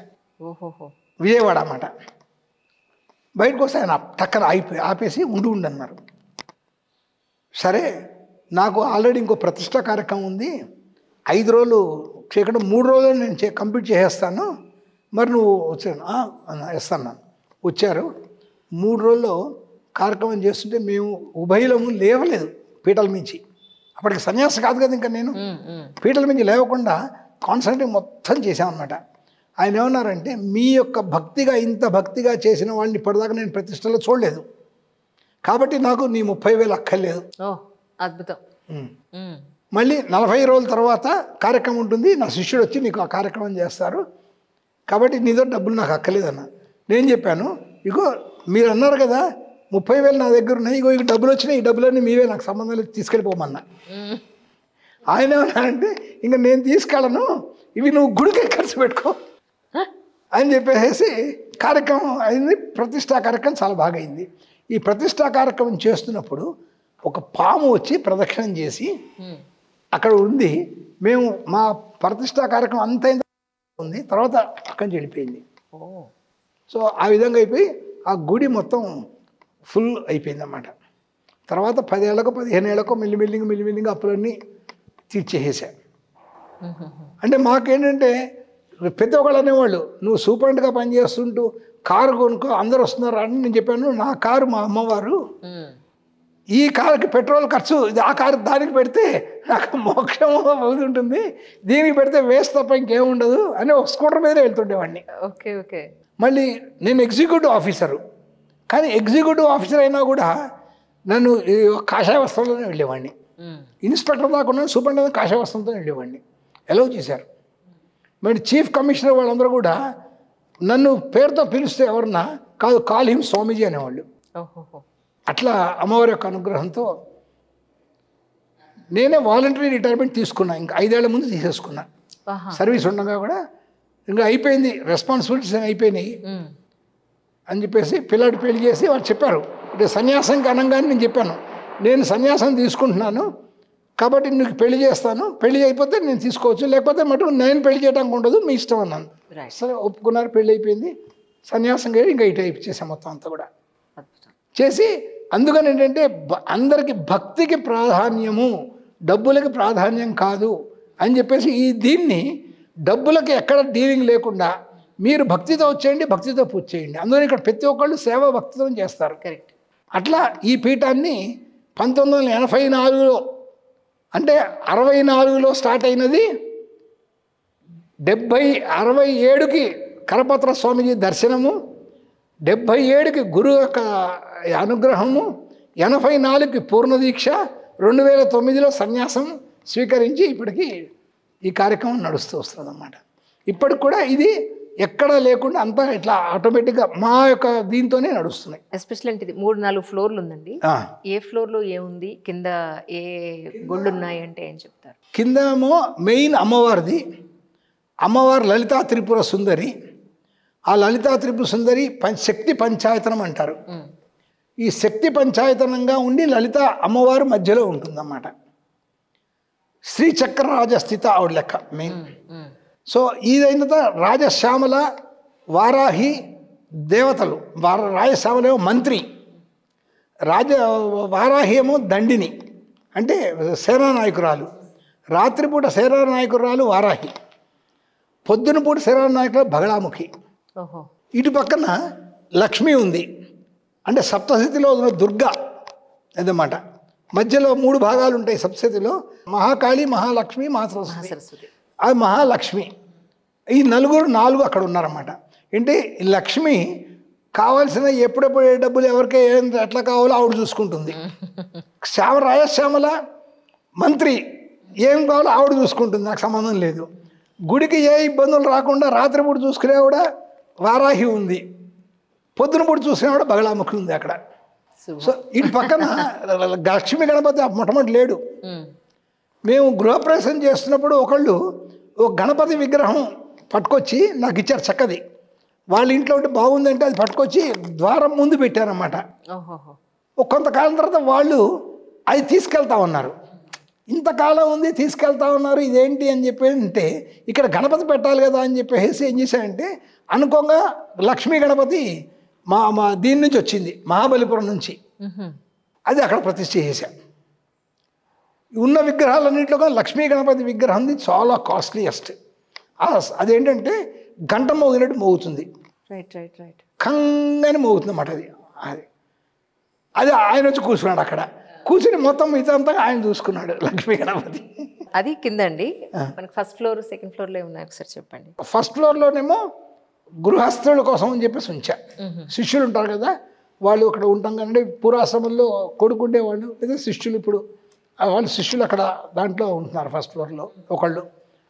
సో ఏంటంటే మా వృద్ధాప్యం ఫర్దర్గా నడుస్తుండాలి కదా, సెకండ్ నుంచి ఈ దీనికి చేసేసుకొచ్చా. సెకండ్ ఫ్లోర్లో కృష్ణుడు ఉన్నాడు, 2 సైడ్లు ఉంటారు, ఒక సైడ్ రాధ, ఒక సైడ్ కృష్ణుడు. అట్లాగే ఈ పీఠాధిపతి అయిన జ్యోతిష్ పీఠోద్ధారక అంటారు, ఎందుకంటే ఆ పీఠాన్ని ఉద్ధరించారు కదా, వారి బ్రహ్మానంద శాస్త్రి గారి విగ్రహం ఉంది అక్కడ. అట్లాగే దాన్ని ఎదుర్కొనే రాములు వారు రామకృష్ణ, అంటే పూర్వాశ్రమంలో రామకృష్ణ నా పేరు. ఓహోహో. సో ఈ రామకృష్ణకి తండ్రి రాములు వారి భక్తుడు, తల్లి కృష్ణుడు భక్తురాలు. రైట్. సో వాళ్ళకి కృష్ణుడు సాక్షాత్తు మా అమ్మమ్మకి సాక్షాత్తు కృష్ణుడు కనపడి ఇచ్చేసేవాడు అనమాట. వాళ్ళకి దొరికింది విగ్రహం. సో ఆవిడ ఆ విగ్రహంతో ఆవిడ యొక్క దీంతో వీళ్ళ తల్లి కృష్ణుడు ఇది ఉండేది. ఈయనేమో హనుమత్ భక్తుడు, తండ్రి రాములు వారు, అందుకని రామకృష్ణ పెట్టారు పేరు. అది సెకండ్ ఫ్లోర్. థర్డ్ ఫ్లోర్లో ఫోర్త్ ఫ్లోర్లో ఏమున్నాయి? థర్డ్ ఫ్లోర్లో అన్నపూర్ణ, పున్నాగిరి అన్నపూర్ణ పీఠ దేవత అన్నపూర్ణ అన్నమాట. సో అన్నపూర్ణ యొక్క విశేషం ఏంటంటే, నాకు ప్రాక్టికల్ 40 రోజులు గుహలో తపస్సు చేశా. ఎక్కడండి? భాగేశ్వర్ అంటారు. భాగేశ్వర్ దగ్గర అంటే ఇప్పుడు మన సరయు అండ్ గోమతి అండ్ సరయు నదులు వచ్చి కలిసి సంగమం వస్తుందన్నమాట అక్కడ భాగేశ్వర్ అంటారు. అక్కడ ఒక పెద్ద కొండ ఉంటుంది. ఆ కొండ మీద కుక్కుడాదేవి అని ఒక ఇది ఉంది. అక్కడ గుహల్లో తపస్సు చేశారు నాంతిన్ బాబా. ఆ గుహలో నేను తపస్సు చేశాను. అది ఊరు నుంచి 16 కిలోమీటర్ అడవిలో ఉంటుంది, పైకి వెళ్ళాలి, కొండ ఎక్కాలి, 16 కిలోమీటర్లు కొండ ఎక్కాలి అన్నమాట. అక్కడ తపస్సు చేసి ఇచ్చేసాము. ఆ తపస్సు చేస్తున్నప్పుడు ఆయన ఏం చెప్పారంటే, ఇక్కడ ఈ హిమాలయ పర్వతాల్లో ఎక్కడైనా సరే మీరు 3 రోజులు తిండి ఉండదు, 4వ రోజు రాత్రి నుంచి మీకు తిండి వస్తుంది, మీరు ఏది తింటారో అదే వస్తుంది. అమ్మవారు పంపిస్తుంది, పున్నగిరి అమ్మవారు పంపిస్తుంది. తిండితో పట్టలేదు, రాను మీరు తపస్సులో ఉంటే ఆవిడ చూసుకునే బాధ్యత ఆవిడ చూసుకుంటుంది. కాబట్టి ఈ విధంగా చేయమంటే అట్లా చేసాం తపస్సు. నాకు 8 కిలోమీటర్లు 1 లీటర్ పాలు ఒకళ్ళు పట్టుకొచ్చేవాళ్ళు, ఫర్దర్ 8 కిలోమీటర్లు అక్కడి నుంచి వేరే వాళ్ళు పట్టుకొచ్చి నాకు గుహలో ఇచ్చేవాళ్ళు. ఉట్టి పాలు తాగేవాడిని. పాలు తాగి 12 ఏళ్ళు ఉట్టి పాల మీద ఉన్నా. 12 years. ఈ కరోనా వచ్చిన తర్వాత డాక్టర్లు అందరూ చెప్పి పాలు మానిపించి మళ్ళీ తిండిలోకి పెట్టారు. 12 years కంప్లీట్ ఓన్లీ పాలు, మిల్క్. అదే third floor. Fourth and fifth లో ఏమున్నాయి ఒకసారి చెప్తే? ఫోర్త్ ఫ్లోర్లోనేమో నా పూజ, సెకండ్ ఫ్లోర్లో నా పూజ మందిరము, మళ్ళీ ఈ ధ్యాన మందిరము, లైబ్రరీ థర్డ్ ఫ్లోర్లో ఉంది. సెకండ్ ఫ్లోర్లో. థర్డ్ ఫ్లోర్లో అన్నసత్రము, పున్నగిరి అన్నపూర్ణ యొక్క మందిరం ఉంది. ఫోర్త్ ఫ్లోర్కి వచ్చేటప్పటికి శంకరాచార్య స్థాపన ఇప్పుడు నా రూమ్ కట్టుకున్నా ఇక్కడ. ఫిఫ్త్ ఫ్లోర్లో పంచముఖ ఆంజనేయ స్వామి, అక్కడ ఒక రూమ్ వేసి పెట్టాను. ఆ రూమ్లోకి నేను వెళ్తే బయటికి రాను, అంటే ఓన్లీ తపస్సు అన్నమాట. ఇంకెవరు మనుషులకు కనపడకుండా తపస్సు చేసుకోవడానికి వీలుగా అక్కడ ఆ విధంగా దాన్ని ఇచ్చేసి ఈ 5 అంతస్తులు ఆ విధంగా వెళ్ళింది. ఇంట్లో జనరల్గా ఒక పెద్ద భగవంతుడి పటాలు ఉండకూడదు అని అంటూ ఉంటారు. నిజమేనండి? పటాలు ఉండకూడదా, లేకపోతే 1 ఇంచ్ కన్నా విగ్రహాలు పెద్ద ఉండకూడదు అంటారు. ఈ రెండు ఒక్కసారి వివరంగా. అంటే విగ్రహాలు ఎంత పెద్దగా ఉంటే అంత నైవేద్యం కావాల్సి వస్తుంది, అంత తపస్సు కావాల్సి వస్తుంది. ఎందుకంటే గృహస్థులు తపస్సు ఎక్కువ చేయడం కష్టం కాబట్టి చిన్న విగ్రహం ఉన్నట్టు అయితే దానికి నైవేద్యం పెద్దగా పెట్టాల్సిన అవసరం లేదు. ఇప్పుడు మనిషి బాగా పెద్దగా అయినప్పుడు నైవేద్యం కూడా ఎక్కువ కావాలి. కరెక్ట్. కాబట్టి గృహస్థుల్లో అంత నైవేద్యం పెట్టడం కష్టం అవుతుంది. కాబట్టి బొటన వేలంతకన్నా ఎక్కువ ఉండకూడదు విగ్రహాలు, పూజ విగ్రహాలు ఇంతే ఉండాలి అని ఒక శాస్త్రం ఉంది. మరి పటాల విషయంలో ఉండి పటాల విషయం ఎట్లన్నా ఉండొచ్చు. పటాలు చిన్న పెద్ద తేరలేదు, విగ్రహాల వరకే. అంటే పూజ చేసే విగ్రహాలకే నియమం. అది ఆర్టిఫిషియల్ మనం పక్కన పెడితే అది కాదు, అది అలంకారం, అసలు కాదు. అది అలంకారం. పూజ చేసి అభిషేకం చేసే విగ్రహాలకు మాత్రమే నియమం, రైట్. మిగతా నియమం లేదు. తండ్రి గారు ఆ హిమాలయాల్లో ఉంటున్నప్పుడు ఒక మహాపురుషుడు వచ్చి, నీకు ఈ బలాని సంవత్సరంలో ఇల్లు కడతావు, బలాని సంవత్సరంలో పెళ్ళి అవుతుంది, బలాని సంవత్సరంలో చెప్పారు కదా. చెప్పినప్పుడు ఆయన వీరి డబ్బులు తీసిస్తుంటే నీ డబ్బుల కోసం నేను చెప్పలేదు అని వెళ్ళిపోయారు. సో నేను చేసేది ఏంటంటే, ఆ ఎవరైతే కనపడి చెప్పారో అప్పుడు 1941లో బ్రహ్మానంద సరస్వతి గారు అక్కడ స్థాపించారు హిమాలయాల్లో. కాబట్టి వారి యొక్క ఆశీర్వచనంతో నాకు జన్మం వచ్చింది. ఆ జన్మంతో ఇదంతా తిరిగి మళ్ళీ బద్రికాశ్రమంలోకే నాకు సన్యాసాశ్రమం కోసం అని చెప్పేసి వచ్చింది అని నేను భావిస్తున్నా. ఓకే ఓకే ఓకే, అర్థమైంది. ఎందుకంటే అక్కడ లింకు ఇక్కడ పుట్టినా కూడా హిమాలయాల్లో తిరుగుతూ హిమాలయాలు ఇచ్చేసుకుంటూ వెళ్ళి మళ్ళీ ఆ బద్రికాశ్రమం యొక్క ఇదికే నా లింక్ వచ్చింది, మళ్ళీ అక్కడికే చేరుకున్నాను. అలాగే మీరు శంకరాచార్య స్వామి వారి మీద మీరు చాలా రీసెర్చ్ చేశారు. వారి గురించి ప్రస్తుతం సమాజంలో ఉన్న అపోహలు ఏమిటి, మీరు తెలుసుకున్న నిజాలు ఏమిటి అంటే ఏం చెప్తారు? అంటే ఆది శంకరాచార్యులు వారు 5th సెంచరీ బీసీలో పుట్టడం అనేది ఖాయం. 788 AD అన్నది కాదు, తప్పు. ఎందుకంటే 788 AD అయినట్టు అయితే ఆ 52 ADలోనే కేరళలో క్రిస్టియానిటీ వచ్చేసింది. 52 ADలోనే కేరళలో క్రిస్టియానిటీ వచ్చింది. ఆది శంకరాచార్యుల వారు కేరళలో, అది అప్పుడు పాతకాలంలో దాన్ని మల్బార్ అనేవాళ్ళు. ఆ మల్బార్ ఉన్నది కేరళ, అక్కడే తిరుచూరులో జన్మించారు. సో 8వ శతాబ్దంలో జన్మించినట్లయితే వారి ఒక దీంట్లో క్రిస్టియానిటీని కూడా కండెమ్ చేసేవాళ్ళు. అది ఎక్కడ కండెమ్ చేయలేదు, రైట్. కాబట్టి అది కండెమ్ చేయకపోవటం వలన 788 AD అనేది కరెక్ట్ కాదు, ఇంకా ముందే వారు ఇచ్చేశారు అని చెప్పేసి. మళ్ళీ వారు 5వ శతాబ్దంలో స్థాపించినట్టుగా వారు జన్మించినట్టుగా అథారిటీ కోసం అని చేస్తే పూర్ణా నది ఏదైతే ఉందో ఆ పూర్ణా నది డైవర్షన్ చేసింది ఉంది, దాన్ని రీసెర్చ్ చేశారు. ఇసుకని తీసుకుని అది ఎప్పుడు డైవర్ట్ అయిందని చూసుకుంటే ఆ ఇసుకని తీస్తే అది 2500 years పూర్వానికి టాలీ అయింది. కంచి పరమాచార్య గారు చేయించారు. మళ్ళీ కంచి ఆశ్రమం ఏదైతే ఉందో కంచి ఆశ్రమంలో 75వ శతాబ్దం BC నుంచి పరంపర ఇప్పటిదాకా వస్తున్నది. ఇప్పుడు 72వ శంకరాచార్య ఇప్పుడు ఉన్నారు అక్కడ.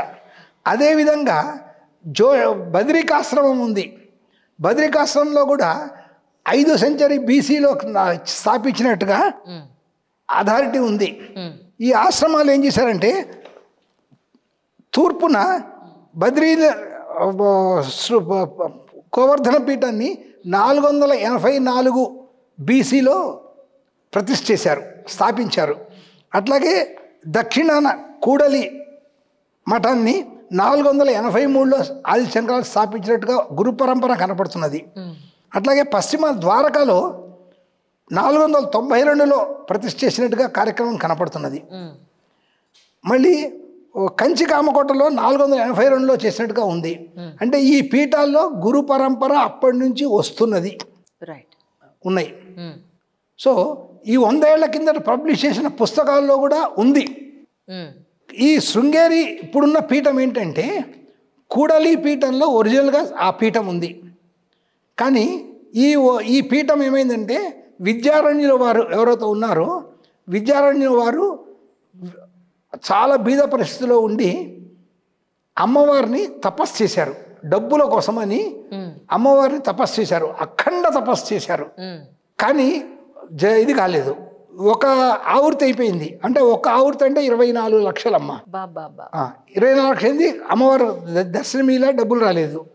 ఇంట్లో ఉంటే నేను చేయట్లేదని చెప్పి ఆయన బయటకు వెళ్ళిపోయి అడవుల్లోకి వెళ్ళి తపస్సు చేస్తూ అట్లా 5 ఆవృత్తులు చేశారు. అప్పటికి కాలేదు. అప్పటికి ఆయనకి 3 కూతుర్లు ఉన్నారు ఆయనకి. సరే ఇక్కడికి తపస్సు చేస్తుంటే ఇంకా ఆయనకు విసుగు పుట్టి నేను సన్యాసం తీసుకుంటున్నాను, ఆతుర సన్యాసం అంటారు. అంటే విద్యారణ్యుల వారు ఆయన వదిన పేరు మాధవాచార్య, తర్వాత విద్యారణ్య అని పేరైంది. ఆ మాధవాచార్య గారు తపస్సు చేసినప్పుడు ఆతుర సన్యాసం తీసుకుని ఆ పిలక పీకేస్తారు. పీకేస్తే సన్యాసం అయిపోతుంది అన్నమాట. టక్కన పిలక పీకేసేయంగానే అమ్మవారు కనపడ్డది. నువ్వు డబ్బుల కోసం తపస్సు చేసావు కదా, ఇగో డబ్బులు ఇస్తున్నాను, ఏం కావాలో చేసుకోమని. అమ్మా ఇప్పటిదాకా నేను ఇంత తపస్సు చేశాను, నాకు డబ్బులు కావాలని చేశాను, ఇప్పుడు సన్యాసికి డబ్బులు అక్కలేనప్పుడు నువ్వు డబ్బులు ఇస్తే నేనేం చేయాలి? అదేమిటి మరి, ఇందులో ఉన్న లాజిక్ ఏమిటి సార్? అదే లాజిక్. సరే చేశారు. అప్పుడు ఆవిడ ఏంటంటే అప్పుడు ఆయనకు గుర్తొచ్చింది వాళ్ళ పిల్లల గురించి. చూస్తే అమ్మవారు చెప్పింది, నీ 2 పిల్లలకి అప్పుడే నేను పెళ్లి చేసేసాను, ఇంకొక పిల్ల ఉంది, ఆ పిల్లని నేను చేసేస్తాను, నీకేం పర్వాలేదు. నువ్వు ఈ డబ్బులతో బుక్కరాయలు, హరిహరరాయలు, బుక్కరాయలు వాళ్ళు ముస్లిమ్స్ కింద కన్వర్ట్ అయ్యారు. సో వాళ్ళని మళ్ళీ హిందువుల కింద మార్చి విజయనగర సామ్రాజ్యాన్ని స్థాపించు అని అమ్మవారు చెప్పింది. హరిహర బుక్కరాయలు ముస్లిమ్స్ కి కన్వర్ట్ అయ్యారా? తెలియదు ఇది నిజంగా. వాళ్ళు కన్వర్ట్ అయిపోయిన వాళ్ళు మళ్ళీ వెనక్కి పట్టుకొచ్చారు ఈయన. ఓహో, right right right. Harihararayalu Bukkarayalu వీళ్ళిద్దరూ ముస్లిమ్స్ కన్వర్ట్ అయిపోయారు. వాళ్ళని మళ్ళీ వెనక్కి తీసుకొచ్చి విజయనగర సామ్రాజ్య ముహూర్తం పెట్టి విజయనగర సామ్రాజ్యాన్ని స్థాపించి ఈయన రాజ్య మంత్రిగా 40 ఏళ్ళు పనిచేశారు. అప్పుడు సన్యాసిగా గృహస్థ సన్యాసిగా 40 సంవత్సరాలు రాజ్యాన్ని పరిపాలించి, అంటే వారు మహామంత్రిగా ఉండి పరిపాలించి విజయనగర సామ్రాజ్యం వాళ్ళు ఇచ్చిన డబ్బులంతా కూడా ఈయన ఇచ్చేసుకున్నాడు. సో ఇక్కడ ఎప్పుడైతే ఉన్నారో ఈ తమ్ముడు సన్యాసిగా ఉన్నారన్నమాట. ఆ సన్యాసి తమ్ముడు 1986 దాకా ఉన్నాడు, 1386 దాకా సన్యాసిగా ఉన్నాడు అన్నమాట. సో అతను పీఠాన్ని చేసుకుని అక్కడి నుంచి ఇతను ఏం చేశాడంటే ఈ విజయనగర సామ్రాజ్యంలో ఉన్న ఇది తీసుకుని మొత్తం అంతా వారి యొక్క రాజ్యాన్ని తీసుకుని కొడలి దాన్ని బహిష్కరింపజేయించేసి రాజ్య ఫలం కదా చేసి సపరేట్ పీఠాన్ని చేసేసి శృంగేరి రాజభోగ పీఠం కింద రాజభోగాలు, అందుకని వాళ్ళది రాజభోగం ఉంటుంది, అది కిరీటము అవన్నీ పెట్టుకుని ఇచ్చేస్తారు. చేసి దీన్ని సపరేట్ పీఠం చేసేసాడు. చేసేసి వారి తదనంతరం రాను దీంతో అప్పుడున్న రాజ పవర్తో అప్పుడున్న పీఠాధిపతులందరినీ మూలపడేసి ఆస్తులను కొట్టివేశారు. తర్వాత సబ్సిక్వెంట్లీ మళ్ళీ వీళ్ళ ఆస్తులు వీళ్ళకి రాను వచ్చేసినాయి.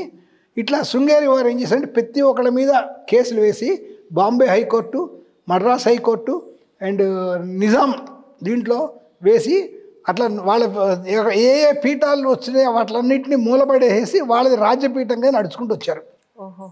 చేస్తే ఈ దీంట్లో ఏమైపోయింది, ఎప్పుడైతే ఈ కక్ష ఉంటుంది కదా, ఈ కక్షలో వాళ్ళ పీఠాన్ని లో ఉన్న ఇవంతా కూడా దాడి అయ్యి కొల్లగొట్టేసి శృంగేరి నుంచి పారిపోయారు వీళ్ళు.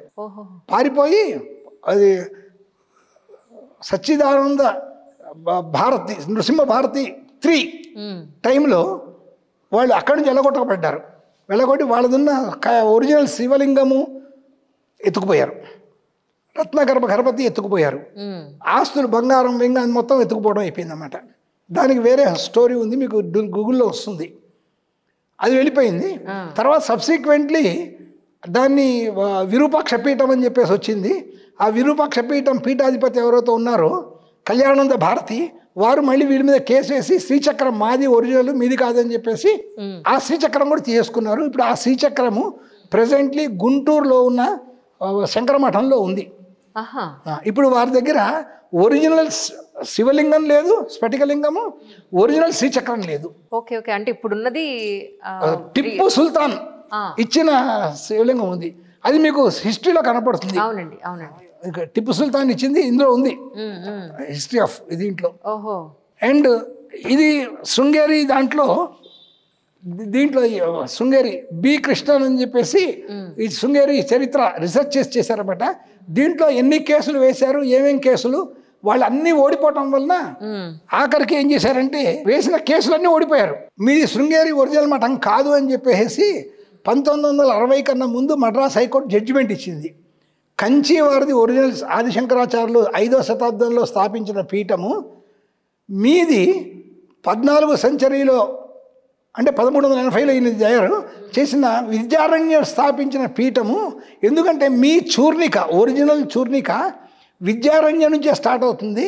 ఆదిశంకరాచార్యులు చెప్తారు, కానీ విద్యారణ్య నగర సామ్రాజ్య స్థాపనాధిష్టాన అని వస్తుందన్నమాట. అవును, వాళ్ళది. అవునవునవును. కాబట్టి మీది పీఠము ఒరిజినల్ శంకరాచార్య పీఠం కాదు అని మద్రాస్ హైకోర్టు జడ్జిమెంట్ ఇచ్చేసేసింది. మరి ఇప్పుడు ఒరిజినల్ ఆది శంకరాచార్య స్వామి వారి పీఠం ఏది ఇప్పుడు? కూడలి శంకర మఠం.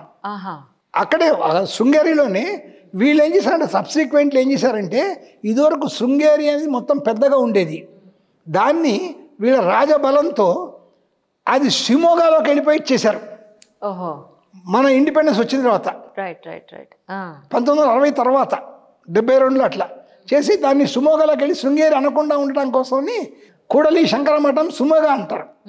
అట్లా మార్చారన్నమాట ప్లేస్. ఇప్పుడు మనకి ఈ సిటీని ఎట్లా రెండుగా మార్చేసి హైదరాబాద్ రంగారెడ్డి ఎట్లయింది అట్లా దాన్ని మార్చారు. అది ఒరిజినల్ శృంగేరి మఠం. కూడలి శృంగేరి మఠం అంటారు, కూడలి శృంగేరి శారదా మఠం. మళ్ళీ ఇద్దరికి ఆల్బమ్ ఒకటే ఉంటుంది, రాజముద్ర అంటారు కదా, ఇద్దరికి ఒకటే ఉంటుంది. వీళ్ళు ఏం చేశారంటే రాజముద్రని 4 సార్లు మార్చారు శృంగేరి వారు. ఎందుకంటారు కారణం? అంటే ఎక్కడెక్కడ ఓడిపోయినప్పుడల్లా మళ్ళీ మార్చుకుని కొత్త గవర్నమెంట్ రావడం, వాళ్ళ లోగోలు మార్చడం. రైట్. కానీ ఈ మఠాల ఉద్దేశం ఏమిటండి యాక్చువల్గా? అంటే మఠాల ఉద్దేశము మన సనాతన ధర్మాన్ని వృద్ధిపరచడము, హిందువుల యొక్క మనోభావాలు దెబ్బతినకుండా వాళ్ళకి ఉద్ధరించడం కోసమని ప్రచారం చేయటము, రైట్, అద్వైతం స్థాపన చేయడం. అంటే ఆఖరికి అందరూ మీ రుట్టి సంసారంలోనే చిక్కుకుపోవడం కాదు, మోక్షానికి వెళ్ళి ఈ మానవ శరీరాన్ని భగవంతుల్లో కలపటము అనేది చెప్పడమే దీని యొక్క లక్షణం.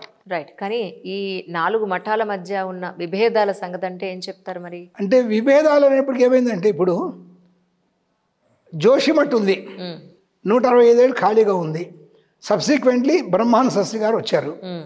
బ్రహ్మానంద సరస్వతి గారు వచ్చిన తర్వాత వారి తదనంతరం 4 శిష్యులు ఉన్నారు. 4 శిష్యుల్లో శాంతానంద సరస్వతి అన్న వారిని పీఠాధిపతి చేశారు. కానీ ఈ స్వరూపానంద సరస్వతి కూడా అప్పటికి డైరెక్ట్గా శిష్యుడే ఆయనకి.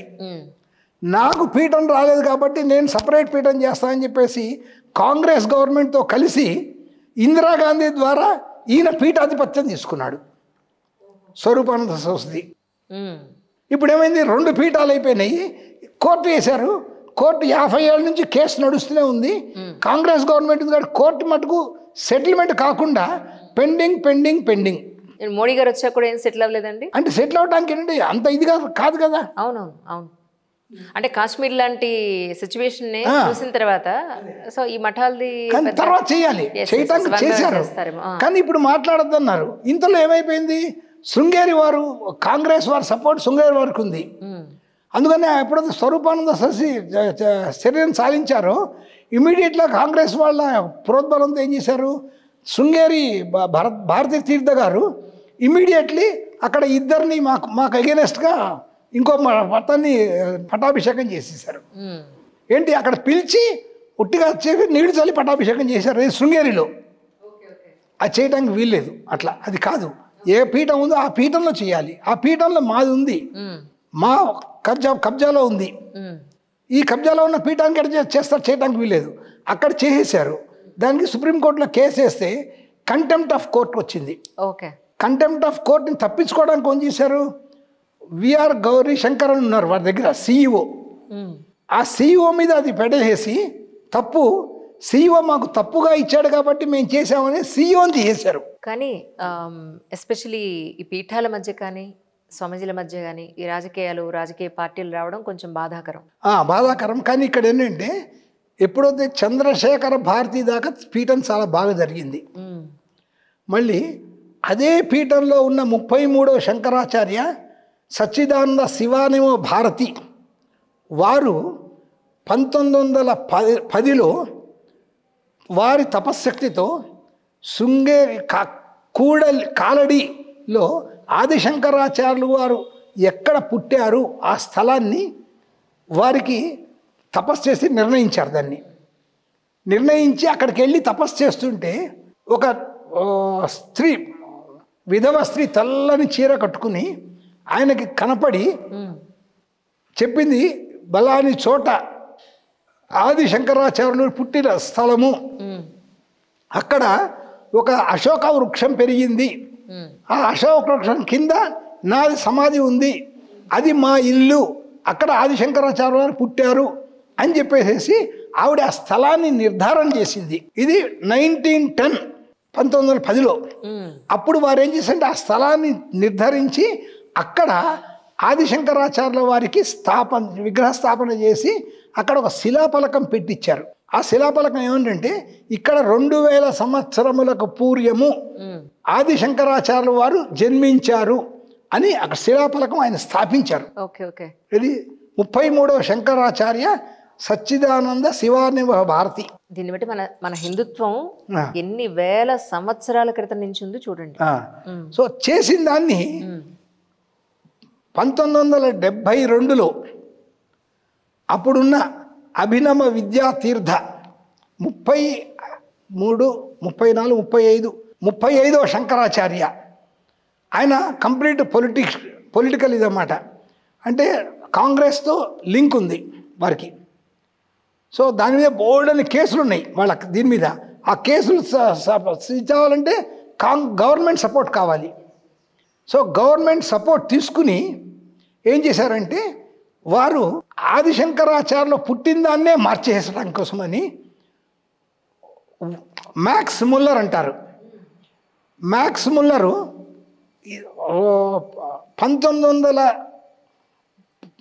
19th ఇయర్స్ సిద్ధి పొందారు. మ్యాక్స్ ముల్లర్ ఆయన ఇండియాకి అసలు అటెండ్ కాలేదు ఒక్కసారి కూడా. అటువంటి Max Muller German Sanskrit scholar and పురావర్త్ ఇది దాని అంటారు రీసెర్చర్. ఆయన చేత బ్రిటిష్ గవర్నమెంట్ వాళ్ళు మన ఇది సనాతన ధర్మం తగ్గించడం కోసం అని చెప్పేసి ఆదిశంకరాచార్యులు వారు 2500 కాదు కాబట్టి తర్వాత క్రిస్టియన్ తర్వాత పుట్టాడు అని చెప్పి చేయించి మార్పిచ్చి అతని చేత ఒక పుస్తకం రాయించారు. ఎంత దారుణం! ఆ పుస్తకం రాయించి మీకు అసలు చదువు రాని వాళ్ళు మీ హిందువులు మేము వచ్చిన తర్వాత వచ్చింది మీకు చదువు అని చెప్పడం కోసం అది చేయించారన్నమాట పుస్తకం. సంస్కృతం ఎప్పుడు పుట్టింది? ఎన్నాళ్ళ క్రితం ఇవన్నీ. ఆ చేయించిన పుస్తకాన్ని వీళ్ళు అథారిటీ తీసుకుని అప్పుడున్న కాంగ్రెస్ గవర్నమెంట్తో దీన్ని మార్చేసి 1972లో ఆ పాత బోర్డు పీకిచ్చేసి కొత్త బోర్డు 1788 అని ఇప్పుడు అక్కడ స్థాపించారు 1972లో. అంటే ఏంటి, వీళ్ళు అన్ని కేసులు ఓడిపోయారు కదా, వీళ్ళకి ఇది ఫేవర్ అవుతుంది కదా కాబట్టి ఏం చేశారు. కానీ అప్పటికి కూడా కోర్టులో వీళ్ళు సబ్మిట్ చేయలేకపోయారు. వీళ్ళ దగ్గర రికార్డ్స్ ఓన్లీ 1400 BC నుంచి 7 నుంచే ఉన్నాయి, అంతకుముందు రికార్డ్స్ లేవు. అంటే అది సనాతన ధర్మాన్ని తగ్గించడం కోసం వాళ్ళు చేసిన దాన్ని వీళ్ళు ఆసరా తీసుకుని దాన్ని వీళ్ళు ఒక్కళ్ళే ఇంప్లిమెంట్ చేస్తున్నారు. మళ్ళీ నేను భారతీ తీర్థ గారికి బోర్డు లెటర్లు రాశా, ఒక్కదాని జవాబీ లేదు. సరే మీరు 788 BC అన్నారు కదా, ఏడి అన్నారు కదా, దీని మీ 3 పీఠాలు ఎక్కడున్నాయి? ఓహో, మరి 3 పీఠాలు ఉన్నారు కదా, అవి ఆ 4 పీఠాలు ఏవైతే ఉన్నాయో ఆదిశంకరాచార్యులు 5th 7th BC అని చెప్పేసి ఉన్నది, 5th century BC అథారిటీ ఉంది, గురు పరంపర ఉంది, అందరి దగ్గర గురు పరంపర ఉంది. మళ్ళీ మిగతా పీఠాలందరూ కూడా 788 ఖండించారు కాదని చెప్పేసి. మీరు ఒక్కడే ఎస్ అంటున్నారు, మీకు గవర్నమెంట్ సపోర్ట్ ఉంది కాబట్టి మిమ్మల్ని ఎవరు ఏం చేయట్లేదు. సరే మీ 3 పీఠాలు ఎక్కడున్నాయి మాకు చూపెట్టండి. ఎక్కడ లేవు. 788 ఆదిశంకరాచార్యులు స్థాపించిన మిగతా నా 3 పీఠాలు ఎక్కడున్నాయి చూపెట్టలేదు. నాకు జవాబు ఇయ్యరు. మరి ఇప్పటి వరకు అది అలాగే ఉండిపోయింది. అయితే అట్లాగే ఉంది, ఎందుకంటే కోర్టులో కేసు ఉంది కానీ ఎవరు టేకప్ చేయడానికి కావట్లేదు. అంటే పెండింగ్ పెట్టి చేస్తున్నారు. గవర్నమెంట్ సపోర్ట్తో పెండింగ్ పెట్టించారు. అలా అయితే ఇప్పుడు కంచి కామకోటి పీఠం పరిస్థితి ఏంటండి? అదెలా నడుస్తుందంటే ఏం చెప్తారు? వాళ్ళు ఉంది, వాళ్ళ పీఠం పరంపర అంతా ఉంది. ఇది 5th century 482 స్థాపించినట్టుగా రికార్డ్స్ ఉన్నాయి. అప్పటి నుంచి పరంపర ఉంది మొత్తం అంతా కూడా ఉంది. పీఠంగానే ఉంది, పీఠంకి ఎక్కడ డోకా లేదు. అలా అయితే ఇప్పుడు నేను ఇందాక చూసానండి సౌండ్ రావి చెట్టు రావి ఆకుల సౌండ్ యాక్చువల్లీ చాలా అద్భుతంగా ఉంది. అంటే రావి చెట్టు ఉండొచ్చా యాక్చువల్లీ గుడి కాదు. పైన? పంచపల్లవాలు అంటారు. పంచపల్లవాల్లో రావి చెట్టు 100% ఆక్సిజన్ ఇస్తుంది. నైట్స్ కూడా ఆక్సిజన్ ఇస్తుంది ఓహో. రావి చెట్టు. మీద చెట్లు నైట్ పాతకాలంలో ఊళ్ళో ఖచ్చితంగా సెంటర్ లో ఒక రావి చెట్టు ఉండి దాని చుట్టూ అరుగు ఉండేది. ఎందుకంటే రావి చెట్టు 24 గంటలు ఆక్సిజన్ ఇస్తుంది. అది ఎక్కడన్నా ఉండొచ్చు, ఎక్కడన్నా ఉండొచ్చు, గుళ్ళో ఉండొచ్చు, ఇంటి ఆవరణలో కూడా ఉండే అవకాశం ఉంటుంది. అంటే అది అంత పెద్ద చెట్టు. ఇప్పుడు చూడండి, ఇది 30 ఏళ్ళు దాటిపోయింది, అవును, అంత పెద్దగా ఉంది. ఇంత పెద్ద చెట్టు ఆక్రమిస్తే ఇళ్ళు పునాదులు లేచిపోతాయి కాబట్టి ఇవి పెట్టద్దు అన్నారు. ఇళ్ళ దగ్గర పెట్టకూడదు అన్నారు. రావి చెట్టు, మర్రి చెట్టు ఇవి పెట్టకూడదు అన్నారు. ఎందుకంటే అవి వేల ఏళ్ళు చాలా పాతుకుపోయి ఉంటాయి కదా, ఉంటాయి, వేల ఏళ్ళు ఉంటాయి. అవును అవును అవును. ఇది మిగతా చెట్ల లాగా 10 ఏళ్ళు 20 ఏళ్ళు 100 ఏళ్ళు కాదు. బిల్డింగ్ ని కూడా పెకిలించేసే అవకాశం ఉంటుంది. అందుకని అవి పెట్టద్దు అంటారు. Correct correct. కానీ ఇక్కడ మాకు పంచపల్లవాలు 5 ఉన్నాయి. అవునవును. రావి, మర్రి, జుర్రి, మేడి అన్నీ ఉన్నాయి. ఓహో, చుట్టూరా. అద్భుతం. ఆ సౌండ్ అసలు గజ్జల సౌండ్ లా వస్తుంది యాక్చువల్. పంచపల్లవాలు అన్నమాట ఉంటాయి.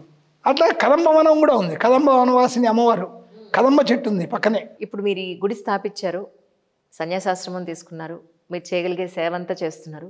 మీరు అల్టిమేట్గా మీరు చేయాలనుకున్నది ఏమిటి అంటే ఏం చెప్తారు? అల్టిమేట్గా భక్తిని, హిందూ ధర్మాన్ని వ్యాపింపజేయాలి. అంటే ప్రతి ఒక్కళ్ళు బొట్టు పెట్టుకోవటము, హిందూ సాంప్రదాయాన్ని పాటించటము ఉండాలి. అంటే మనం వెస్ట్రన్ కల్చర్లోకి వెళ్లకుండా ఈస్టర్న్ కల్చర్లో పెరగాలి. ఆ బాధ్యతను ఎత్తున పెట్టుకున్నారు. ఆ బాధ్యత. కానీ చాలా సంతోషం అండి, తెలియని విషయాలు ఎన్నో తెలియచేశారు. ఎక్కువ సమయం తీసుకుంటే క్షమించాలి కొంచెం. మీకు కూడా ఒకవేళ వ్యూవర్స్ అందరికీ కూడా ఎప్పుడైనా ఏదైనా మీకు సలహాలు సంప్రదింపులు కావాలి అని అంటే కనుక కింద కమెంట్ సెషన్లో కమెంట్ చేయండి. సోమవారం చేస్తే మళ్ళీ సెకండ్ ఎపిసోడ్లో మీకు తప్పకుండా మీ అనుమానాలకి నివృత్తి చేసే ప్రయత్నం చేస్తాను. చాలా సంతోషం అండి. నారాయణ నారాయణ నారాయణ.